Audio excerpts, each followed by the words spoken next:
Apparently there's just something about when Karol's cooking that summons Glenn, despite the fact that they really hate each other and are always fighting at any other point in time. Whenever Karol tries to cook something, Glenn just appears. And it looks like it improves their friendship, but they still absolutely despise each other. And the next time they bump into each other, it will turn into a fight. And as you can see, that's Glenn already putting his face into his hands because he's already had enough. He's not even waiting to get some of the food, just has to come along just to tell her what to do, I suppose. Just more strange asylum behaviour.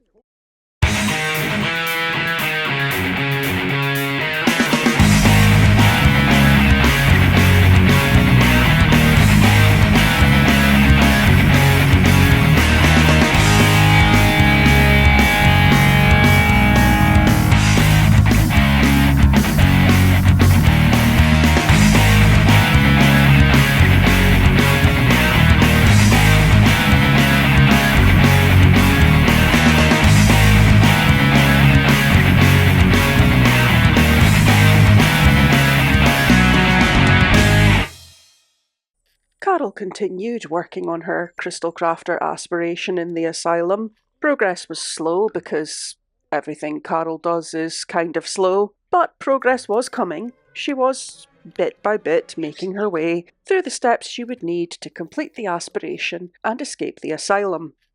Another reason progress was slow for Karol was because she often felt tense in the asylum because of festering bitterness. Festering bitterness with Glenn Green, festering bitterness with Stuart Orange, festering bitterness with Susan Brown. Karol had made many more enemies in the asylum than she had friends. However, were you to ask Karol about this, she would certainly tell you that they are the problem. Everyone else in the asylum is the problem, not Karol.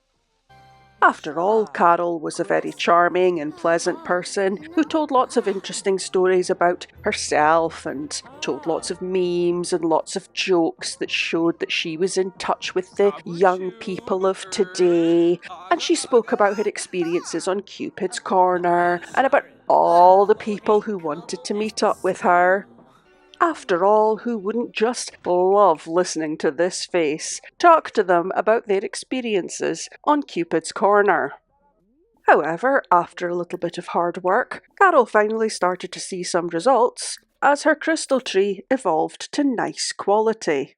Karol continued to feign fear of the dark as she went about her duties collecting crystals in the neighbourhood, but perhaps what she should have been afraid of was the fact that everyone in the neighbourhood seemed to be jogging around naked, despite the fact that it was the height of winter and there was snow everywhere.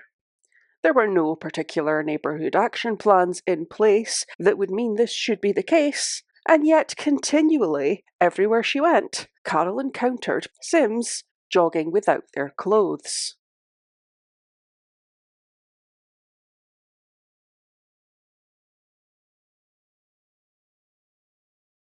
Waiting for the tree to reach magnificent quality was taking some time, and during that time, Winterfest arrived at the asylum, and for some reason Andy decided to celebrate it by shaving, which was not really the best look for him. Andy has never been a particularly good-looking person, but the beard was doing a lot of heavy lifting, and without it, it's not a good look, Andy. Although he still feels quite happy about it, making his little love heart hands there. And although there wasn't much to celebrate in the asylum at Winterfest, there was one thing to look forward to, and that was the arrival of Clement Frost. Of course, he couldn't actually come into the asylum because he was locked out, but Karol was allowed to come in and out of that gate, and so she could go and greet him there.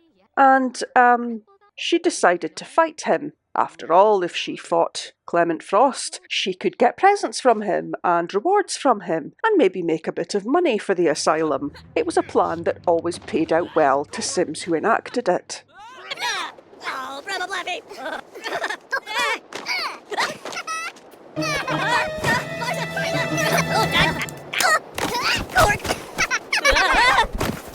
rubber fluffy. Tip not tip. Oh,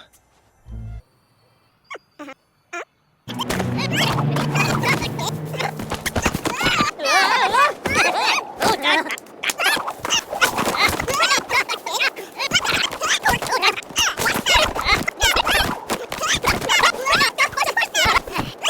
Gloshevint. Boss a move, Nerf. After somehow losing a fight to Clement Frost twice, Karol finally just went back inside to go and tell everyone about how actually she let him win because she was feeling sorry for him. And to celebrate this, she had herself a little dance. After some more time spent crafting jewellery, Karol finally maxed her gemology skill, which allowed her to make wonderful masterpieces like this. And with some continued effort, she managed to raise her crystal tree to excellent quality. And with that, we will end Karol's story there for today. Join us next time as she continues her attempts to grow her crystal tree to magnificent quality and continues through her crystal crafter aspiration to finally escape the asylum. Thanks for watching. Susan has decided to just take over management of the kitchen as both Andy and Michelle are trying to cook at the same time. And of course, their efforts are absolutely helped by Susan standing there just lecturing them.